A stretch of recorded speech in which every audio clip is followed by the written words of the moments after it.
자, 우리 옆에 분들과 다시 한번 인사하겠습니다. 오늘 정말 잘 오셨습니다. 자, 은혜 받기 원합니다. 예, 감사합니다. 지난 3일간 어두워 있었던 우리들의 심령이 오늘 이 예배 가운데 하나님의 은혜가 임하셔서 다시금 생명을 누리고 은혜를 누리시는 여러분 되기를 주님의 이름으로 축복합니다. 자, 오늘 우리가 읽은 이 본문을 보면 성문과 성벽을 완전히 재건한 예루살렘에서 한 가지 사건이 발생을 하는데요. 어떤 사람이 안식일인데도 불구하고 열심히 일하면서 포도즙을 짜고요. 또한 나귀에 곡식을 실어 나를 뿐 아니라 포도주와 포도와 무화과를 가지고 장사판을 벌인 것입니다. 자, 그러자 느헤미야는 크게 분노를 하면서 이들을 꾸짖는데요. 자, 18절을 보니까 우리 민족이 지금껏 안식일의 규례를 지키지 않아 이렇게 망했다라는 것을 강조하면서 너희는 어떤 경우에도 안식일을 더럽히지 말고 거룩하게 지켜야 된다라는 것을 강조합니다. 자, 사실 오늘날 우리들의 입장에서는 바로 이 같은 메시지를 충분히 공감하기 어려울 수 있는데요. 자, 왜냐하면 지금은 율법을 넘어 복음이 전파된 시기이고 자비와 사랑이 많으신 하나님께서 그까짓 안식일을 몇 번 지키지 않는다고 해서 이스라엘을 그렇게까지 심판하셨다라는 것을 충분히 공감하기 어렵기 때문입니다. 자, 그런데 느헤미야는 이스라엘 백성들이 안식일의 규례를 지키지 않는 것을 가지고 왜 이렇게까지 분노를 하는 것일까요? 자, 우리가 바로 이것을 제대로 이해하기 위해서는 자, 먼저 이 안식일의 규례에 대해서 충분히 알아야 될 것 같은데요. 자, 여러분 엄연히 따졌을 때 안식일이라는 것은요, 어떤 요일을 말하는 거죠? 예, 한 주간의 마지막 날인 토요일로서 히브리인들의 시간 개념으로는 금요일 해질녘부터 토요일 해질 때까지의 시간을 말합니다. 자, 그런데 성경은 바로 이 안식일이야말로 그 무엇보다 중요한 날로서 바로 이 날을 거룩하게 지킬 때에 복을 누리고 생명을 누린다라고 증언하고 있어요. 자, 그런데 이때 성도가 안식일을 지킨다라는 것은 무엇일까요? 자, 안식일을 지킨다라는 것은요, 크게 네 가지 의미가 있는데요. 먼저 첫 번째로는 6일 동안 그야말로 최선을 다해서 일을 한다라는 의미가 담겨져 있어요. 자, 한번 따라해 보겠습니다. 6일 동안 최선을 다해 일을 한다. 예, 일을 하는 사람이 거룩하게 지키는 거예요. 자, 그리고 두 번째, 이날만큼은, 이 안식일만큼은 모든 노동과 상행위, 장사를 중단하고 쉬어야 된다는 것이 두 번째 규례고요. 세 번째로는요, 바로 이 날을 주신 하나님께 감사하면서 하나님께 예배를 드리거나 제사를 드려야 된다는 규례가 있고요. 자, 네 번째로는 육체 중심의 오락과 세상을 사랑하는 일을 금지해야 된다는 규례가 담겨져 있어요. 자, 그러니까 안식일이라는 것은요, 그저 아무것도 안 하고 이렇게 쉬는 것이 아니라 하나님의 창조의 섭리가 담겨져 있다고 볼 수 있는데요. 자, 요즘식으로 이야기하면 이렇게 적용해 볼 수 있을 것 같아요. 자, 어떻게 적용해 볼 수 있느냐 한번 들어보세요. 얘들아, 돈 버는 것도 좋지만 쉴 때는 좀 쉬어야 한다. 자, 그러니 좀 덜 벌더라도 일주일에 며칠은 쉬어야 된다? 하루는 쉬어야 된다. 뭐 이런 메시지가 담겨 있고요. 자, 두 번째, 얘들아, 주변 친구들 만나서 이 안식일마다 술 한잔하고 노래방 가서 노래도 부르고 운동을 땀 흘리면서 하는 것도 좋지만 적어도 일주일에 한 번은 하나님께 예배를 드리면서 세상 사람들과 구분된 즐거움을 누려야 된다. 자, 그래서 우리에게 잘 알려져 있는 말씀 중에 이런 말씀이 있죠. 사람이 떡으로만 살아가는 것이 아니라 누구의 말씀으로 살아간다고요? 하나님의 말씀으로 살아가는 존재라는 말씀이 우리는 잘 알고 있죠. 자, 그리고 마지막으로 세 번째로 우리에게 생소할 수는 있지만 이스라엘 백성들에게는 바로 이 날이 가족과 함께 시간을 보내는 날이라고 하더라고요. 자, 이른바 여러분 우리나라 부모가요, 이 자녀들을 위해서 사랑하기 때문에 책임을 다하기 때문에 우리 한국 부모들은 자녀를 위해서 뭘 하려고 노력을 하죠? 죽어라 뭘 벌려고 하죠? 돈 벌려고 해요. 그래서 이제 우리가 돈을 많이 벌어가지고 이 아이에게 엄청난 이 현금을 주거나 지원을 해주는 것이 사랑인 줄 아는데 이스라엘 백성들은 자신의 자녀들과 충분한 시간을 보내고 교제할 때에 그 자녀가 잘 성장할 수 있다고 보는데요. 적어도 일주일에 몇 번은 가족과 시간을 보내야 된다고요? 하루는 시간을 보내야 되는 날로 그들은 생각한다고 하더라고요. 자, 그래서 실제로 이스라엘에 살고 있는 선교사님들이 처음에 그 땅에 가서 깜짝 놀랐다고 하는데요. 왜냐하면 선교하러 왔는데 그 땅의 사람들이 더 잘 산대요. 우리나라 이 교회 다니는 가정들은 다 사이가 안 좋고 그냥 교회에서 막 아유 집사님, 권사님 이러면서 서로 이 부부가 사이가 좋은데 그 이스라엘 사람들이 얼마나 가족들이 화목한지 모릅니다. 그래서 이제 그들은 안식일에 어디 가서 밥을 해 먹을 수 없으니까요. 금요일날 이 저녁만 되면은 부부가 손을 잡고 시장에 가서 장을 한 보따리 보온다고 하더라고요. 자, 그런 다음에 안식일 내내 식사가 몇 끼가 있어요? 세 끼를 이 식구들과 함께 맛있는 요리를 먹으면서 충분히 교제하고 대화하는 시간을 갖는다고 하는데요. 실제로 유대인들의 교육과 관련되어 있는 책들을 읽어보면 바로 이것이 이스라엘 백성들의 힘이라고 주장이 되고 있습니다. 자, 예수 믿는 우리들은 바로 이런 관점에서 안식일의 규례를 접근해야 되는데요. 자, 이른바 안식일의 규례의 핵심은 특정한 날에 일을 하느냐 하지 않느냐에 달려있는 것이 아닙니다. 또한 특정한 날에 예배를 드리느냐 드리지 않느냐가 이 중심을 이루고 있지 않아요. 자, 그보다는 먼저 무엇이 잘 사는 인생인지에 대해 왜 이렇게 발음이 안 되죠? 무엇이 잘 사는 인생인지와 연결되는데요. 결론부터 이야기하면 하나님의 형상대로 지음을 받은 우리들은 매번 눈앞에 보이는 풍요로움만을 쫓아가서는 안 된다는 것이고요. 또한 물질에 대한 욕심에 사로잡혀 죽어라 일하다가 건강을 잃어버린다든지 가족과 함께 보내는 시간을 놓친다든지 하나님께 예배하고 기뻐하는 삶을 소홀히 여겨서는 안 된다는 것입니다. 자, 얼마 전에 그 SNS 상에서 바로 이런 점에서 크게 공감이 되는 글을 읽었는데요. 그 어떤 목사님이 우연한 계기로 옷가게에 가서 이제 쇼핑을 하게 되었다고 합니다. 자, 그런데 이분이 그 가게에 들어가자마자 그 점원 되시는 분이 그 사장님이 목사님을 보고 물어보더래요. 혹시 목사님이세요? 물어보더래요. 그게 얼마나 부담스러운 일인지 몰라요. 그러면 여러분 이 막 가격 깎으려고 하다가도 목사님인가 알아보면 못 갔거든요. 그래서 이제 목사님이라고 것도 알아본 거예요. 그래서 이제 이분이 속일 수는 없고 그러니까 예, 제가 목사가 맞습니다. 이렇게 이야기했더니 그 옷가게 사장님이 갑자기 옷을 팔 생각은 안 하고 자신의 신앙 고민을 막 털어놓더래요. 자, 그래서 그 얘기를 들어보니까 어떤 내용이냐면 자신은 아주 오랫동안 마포에서 살고 있는데 이 마포가 옛날에는 그렇게 큰 대규모의 아파트가 없었는데 최근 들어 이 대규모 아파트 단지가 들어서면서부터 동네 분위기만 바뀐 게 아니라 교회 분위기가 완전히 달라지게 되었다는 거예요. 그러니까 이전에 이 작은 규모의 집들이 모여있을 때의 교회와 대규모 아파트들이 모여있는 교회의 분위기가 달라졌대요. 이른바 교회 가면 만나는 사람 내지는 모임마다 온통 돈 이야기뿐이라고 하는데요. 맨 아파트 가격이 올라서 좋았다는 둥 주식을 해서 돈 번 이야기, 그리고 그렇게 번 돈으로 해외여행을 다녀온 이야기, 맛있는 거 먹고 온 이야기를 교회 식구들이 서로 경쟁적으로 쏟아내더랍니다. 자, 그래서 상대적으로 물질적인 어려움을 겪고 있는 자신은 그 모임에 별로 참여하고 싶지 않다라는 거예요. 자, 그런데 여러분들은 이런 이야기를 들으면 어떤 생각이 드세요? 우리가 살고 있는 도시가 급속도로 개발돼서 우리가 돈을 버는 거예요. 자, 이른바 우리가 평생도록 죽어라 일해도 벌지 못한 돈을 단방에 버는 역사를 누리게 됩니다. 사실 우리가 60평생 일해도 서민들 입장에선 1억 원 모으는 것이 쉬워요, 어려워요?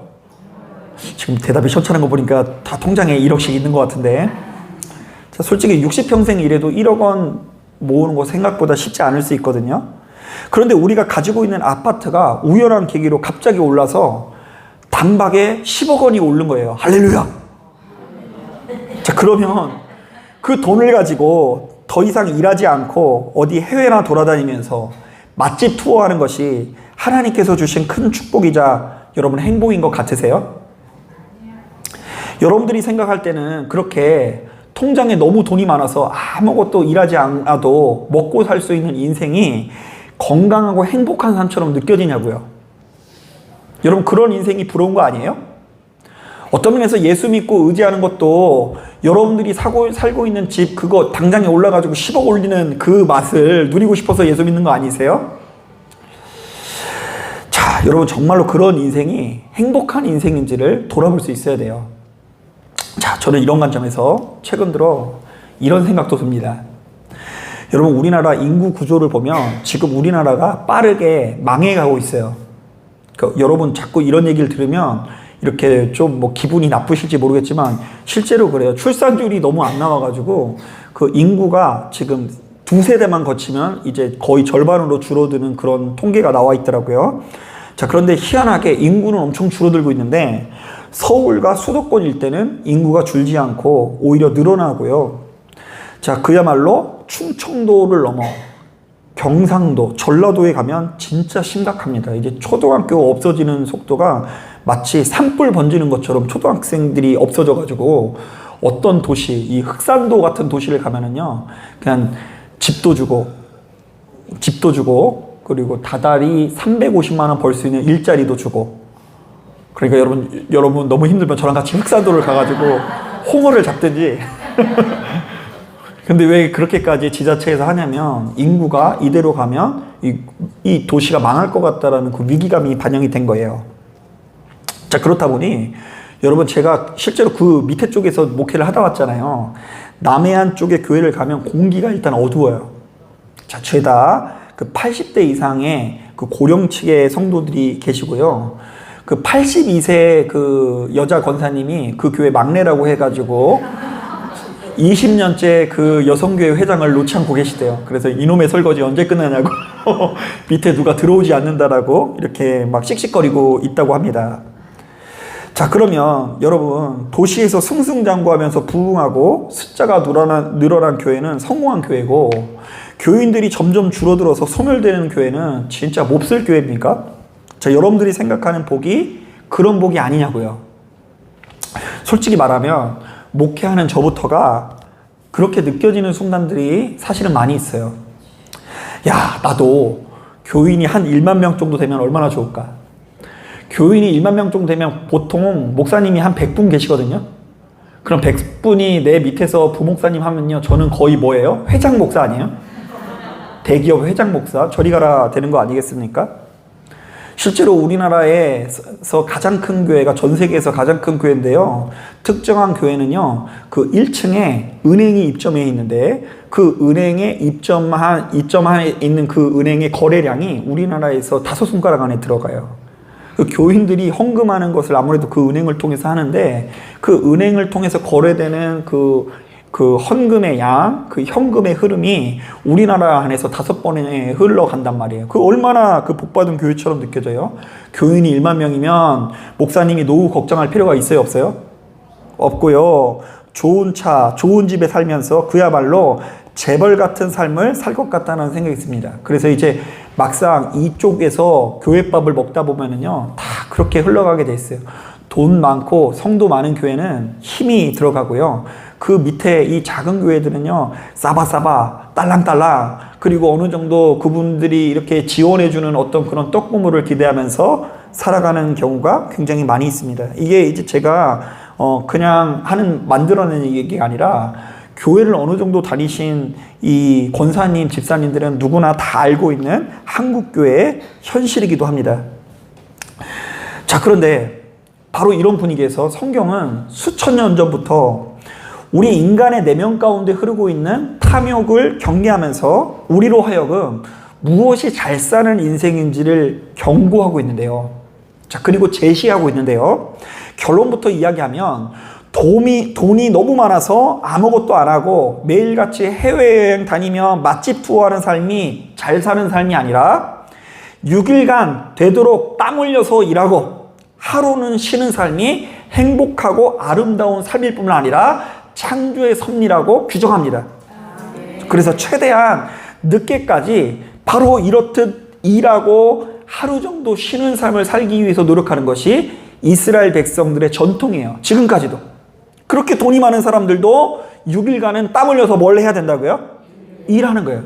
우리는 일하는 것이 재앙인 줄 알지만, 우리는 일하는 것이 형벌인 줄 알지만, 우리가 늦게까지 일을 할 수 있다는 것이 축복이고, 6일간 정말로 땀 흘려서 일하는 것이 거룩이고, 그 거룩을 바탕으로 일곱째 날 예배드리는 삶을 살 때에 은혜 받을 수 있다는 이야기를 하는 거예요. 일하지 않으면 은혜 받을 수가 없어요. 일하지 않으면 능력이 있을 수 없습니다. 가난한 마음을 갖지 못합니다. 타락합니다. 생명을 누리지 못합니다. 그러니 6일간 땀을 흘려서 일하고 그것으로 정직하게 먹고 그렇게 고통과 괴로움을 가지고 하나님께 나와서 도우심을 일주일에 한 번씩이라도 요청할 수 있는 삶을 살아가는 것이 행복하고 건강한 삶이라고 규정하는 거예요. 여러분 너무 천년만년 살 생각하시면 안 돼요. 그렇게 흘러가지가 않습니다. 자꾸만 쟁여놓고 우리가 그것을 가지고 나태하게 세상 쾌락을 즐기며 살 생각을 해서는 안 됩니다. 하나님께서는 안식일의 규례를 통해서 바로 이러한 창조의 섭리와 규칙을 지정해 놓으시고, 만약 이러한 규칙이 깨어진 사회일수록 천박하고 악한 사회라고 규정하시는 것입니다. 자, 그런데 제가 앞서 언급한 대로 우리 인간은 육신의 존재인지라 바로 이 같은 하나님의 가이드라인을 따르지 않고 매번 세상의 부귀영화를 부러워하기 마련인데요. 이른바 우리도 역시 하나님의 뜻보다 돈과 성공과 출세를 크게 여기면서 몹시도 천박한 삶을 살아갈 수밖에 없다라는 것이죠. 자, 그래서 하나님께서는 과감하게 아주 강제성을 동반한 율법을 만드십니다. 우리에게 생소할지 모르겠지만 안식일을 지키지 않는 사람은 형벌이 어떻게 되는 줄 아세요? 사형이에요, 사형. 끔찍하죠?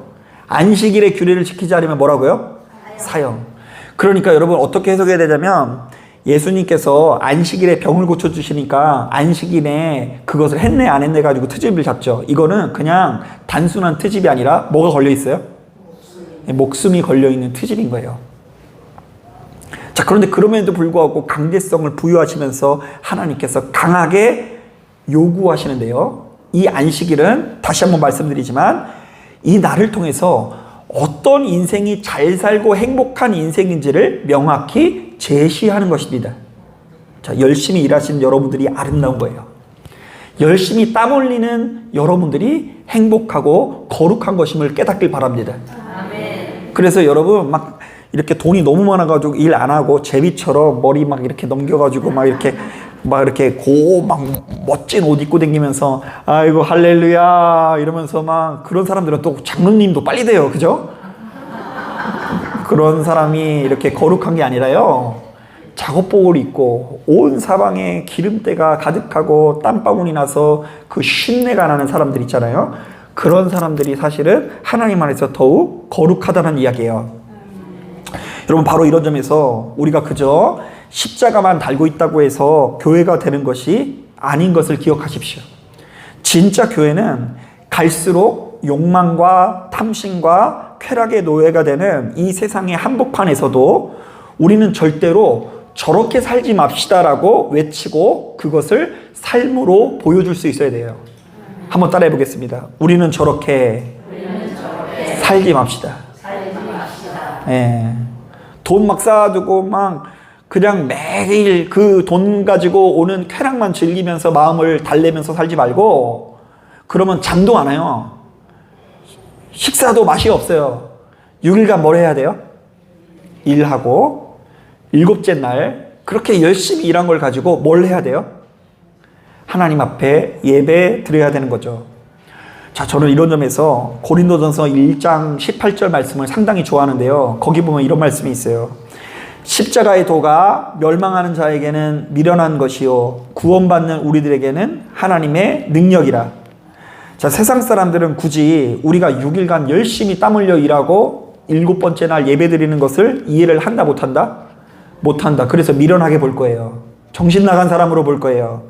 그러나 설령 세상의 사람들이 그렇게 볼지라도 예수 믿는 우리들은 바로 이것이 그 무엇보다 존귀한 하나님의 능력이 된다는 것이죠. 사실 그렇다고 한다면 여기서 질문이 있을 수 있어요. 사실 오늘날 우리들은 안식일이 아니라 뭘 지키고 있죠? 주일을 지키잖아요. 자, 그러니까 안식일은 본래 일주일 중에 몇 요일이라고 했죠? 토요일이긴 하지만 우리는 좀 이상해요. 토요일을 지키는 게 아니라 몇 요일을 지키죠? 예, 일요일을 주일로 지킵니다. 자, 그래서 바로 이런 점 때문에 그 옆에 안식교 같은 애들은요, 지금 교회 다니는 우리들을 엄청나게 비판합니다. 성경에는 분명히 무엇을 지키라고 했는데? 안식일을 지키라고 했는데, 기존 교회들이 순 날라리여서 안식일의 규례를 더럽혔다라는 것이죠. 더군다나 이 교회가 그 안식일이 아니라 주일을 지키게 된 배경을 보면 그렇게 순수하지만은 않거든요. 자, 왜냐하면 여러분들이 잘 알고 있는 것처럼 로마의 콘스탄티누스, 제가 영어에 좀 약해요. 그 로마에 그 어떤 황제가 있어요. 그 황제 때 로마의 국교가 이제 기독교가 되지 않습니까? 그러니까 이제 로마가 이전에는 태양신을 섬기는 나라였는데 이 로마가 기독교로 국호가 변경되면서 그들이 기존의 휴일로 여겼던 몇 요일이요? 일요일의 일이 이 태양이라는 의미가 있어요. 해일이에요. 날일이기도 하지만 해일이에요. 그 태양이 주인공인 날이에요. 그 일요일 날마다 예배 드리던 것이 무엇으로 바뀐 거예요? 주일로 바뀐 거예요. 그리고 더 시험에 드는 얘기를 하자면 태양신이 태어난 날을 그들이 12월 25일로 여겼는데 그 12월 25일이 뭘로 바뀌었어요? 예, 성탄절, 예수님 태어난 날로 바뀌었어요. 자, 그러니까 안식교인들은 주일날 예배드리지 안식일날 예배드리는 것이 올바른 것이고 우리가 잘못됐다라고 주장하는 것이 그럴만도 한 것 같아요. 역사적 근거로 볼 땐. 자, 하지만 복음을 영접한 그리스도인들에게는 안식일을 언제 지키느냐보다 더 중요한 것이 있는데 안식일에 담겨져 있는 정신이 무엇인지를 알고 지키는 게 중요해요. 자, 사실 교회 다니면서도 우리가 안식일에 어떤 의미가 있는지 모르시는 분들 많이 있잖아요. 자, 그래서 안식일이 언제 지키느냐보다 안식일이 무엇인지를 아는 게 중요해요. 자, 그런데 이 날이 어떤 날이라고 했어요? 어떤 날을 안식일로 여기든 간에 돈과 물질의 노예가 되기 쉬운 본성을 가진 우리들이 바로 그러한 본성을 거절하고 주일날 일하면은 월급이 더 들어온다, 안 들어온다? 더 들어와요. 왜 안 들어와요? 일해보세요. 임금이 달라요, 임금이. 요즘에 특근비가 얼마지? 한 2배 되지 않나요? 그죠? 그래서 저도 옛날에 쨍공행 다닐 때는 그 주일날 그 안 지키고 가가지고 한 번 한 적이 있어요. 왜냐면 그 당시 제 월급이 6만 원인데 주일날 일하면은 15만 원 줘가지고 그렇게 4번만 하면은 월급이 얼마나 많이 올라가는데요. 그런데 돈을 좀 덜 벌더라도 우리가 우리의 본성을 거절하고 나는 일주일에 한 번만큼은 무엇을 양보할 수 없다고요? 예배 드리는 것을 양보할 수 없다라는 신앙의 고백을 갖는 것이 훨씬 더 중요하다는 것입니다. 자, 실제로 예수께서도 안식일의 규례를 율법 조문 그대로 문자주의로 지키는 사람들을 막 혼내시잖아요. 자, 안식일이라고 해서 병든 자를 못 고치게 하고 그리고 배고픈데 보리밭에서 먹지도 못하게 하면서 너 이렇게 하면 사형이다 이렇게 이야기하는 사람들에게 그들의 풍토를 비판하는 이야기를 우리가 알고 있어요. 그러면서 주께서 이렇게 얘기하시죠. 안식일이 사람을 위해서 있는 것이 아니요 안식일이 사람을 위해서 있는 것이요 사람이 안식일을 위하여 있는 것이 아니니 인자는 안식일에도 주인이니라. 자, 이른바 안식일을 율법 조문 그대로 문자주의로 섬기는 것보다 그 속에 담긴 사람을 향한 사랑의 정신을 알고 지키는 것이 중요하다는 것이죠. 자, 더군다나 이 주일이 중요한 게 뭐냐면요. 그리스도가 부활한 날에 이 주일이라는 것이 포인트를 두고 있기 때문입니다. 자, 그러니까 안식일은 토요일일지 모르겠지만 주님께서 부활한 날은 몇 요일이라고요? 예, 일요일이에요. 일요일 날 주께서 부활하셨어요. 그래서 실제로 로마의 국교가 기독교가 되기 전에 이 교회에는 이미 주일 모임이 있었어요.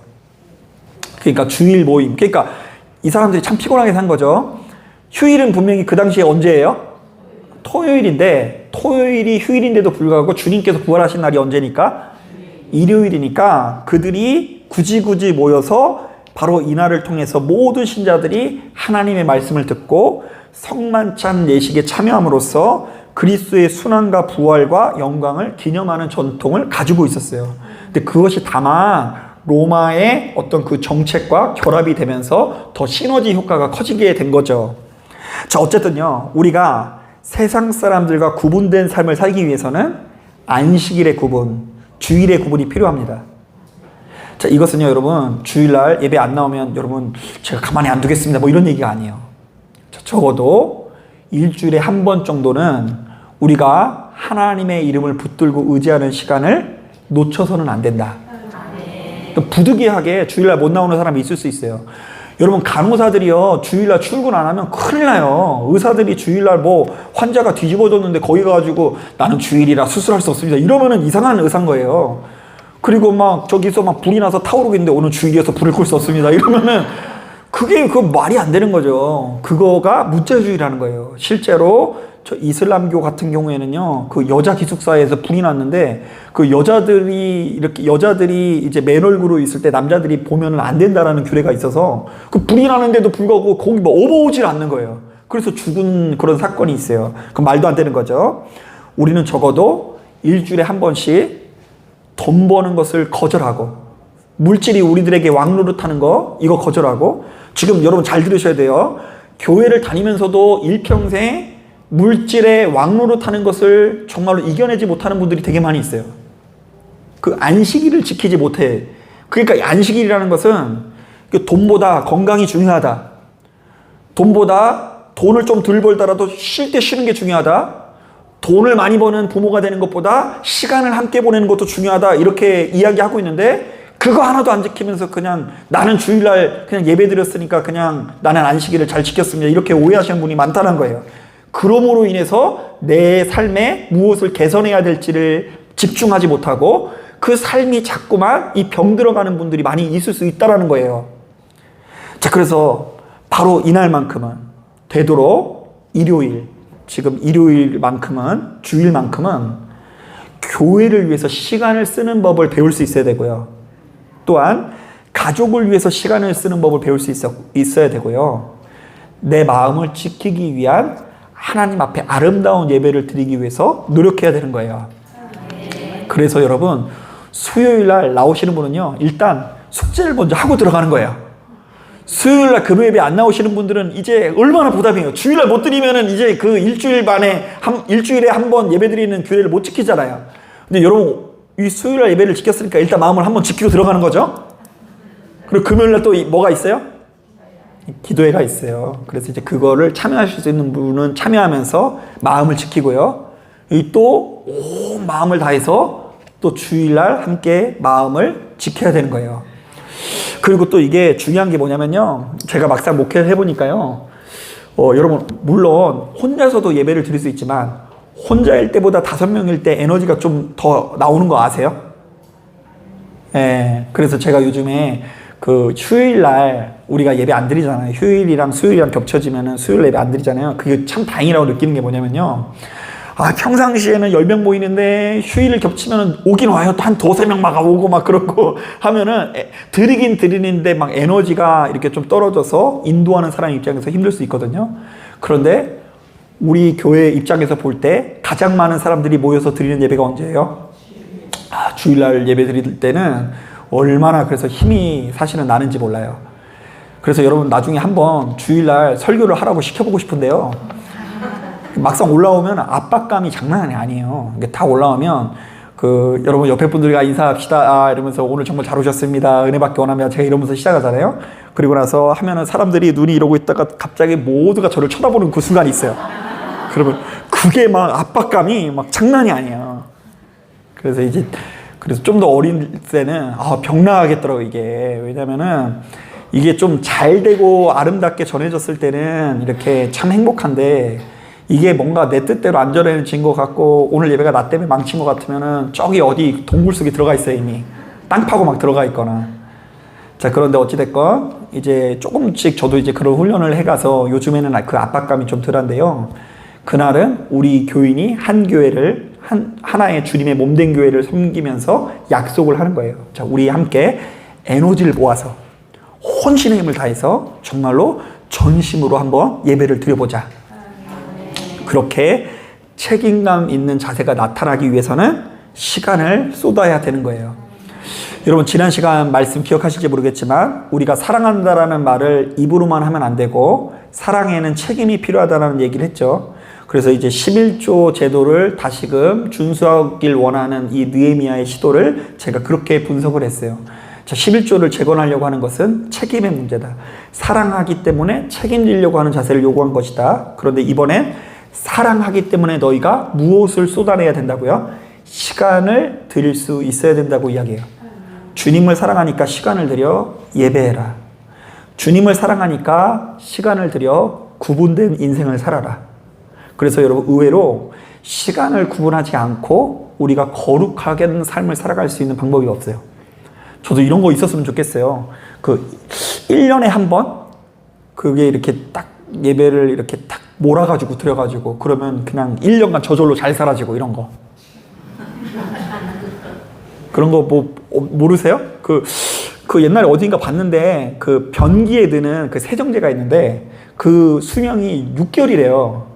한 번 넣기만 하면 6개월간 가는 그런 그 세정제가 제가 본 적이 있어요. 뭐 이만한가 그렇더라고요. 근데 영적으로 볼 때 그런 게 있어서 6개월간 교회를 나가지 않고 기도를 안 하고 말씀을 안 해도 단 한 번 그냥 예방주사만 받으면 그냥 어딘가에서 뭐가 나와가지고 눈에 보이지 않지만 다 씻겨주고 주님을 바라보게 하고 이러면 얼마나 좋아요. 근데 그렇지 않아요. 여러분, 일주일 중에 6일을 등산하는 동호회에 가고 일주일에 한 번 교회 나오면 마음이 어디로 가게 돼 있어요? 등산 가게 돼 있어요. 벌써 교회 와서도 이제 등산 가게 돼 있고요. 한 번 제가 이런 얘기를 들은 적이 있어요. 당구에 빠지신 분이 있는데 일주일 중에 6일간 당구를 너무 심하게 묵상하다 보니까 네모난 거는 다 공이에요. 이렇게 움직이고 있더래요. 그리고 하루는 밥 먹다가 재밌는 얘기 들었는데 목사님 얼굴이 네모내가지고 거기서 뭐가 이렇게 왔다 갔다 공이 막 이렇게 왔다 갔다 거리는. 인간이 가지고 있는 본성 자체가 그렇게 유한해요. 그래서 시간을 쏟지 않고 정성을 쏟지 않고 우리의 마음을 지킬 수 있는 방법이 없어요. 몸이 멀어지면 뭐가 멀어진다고요?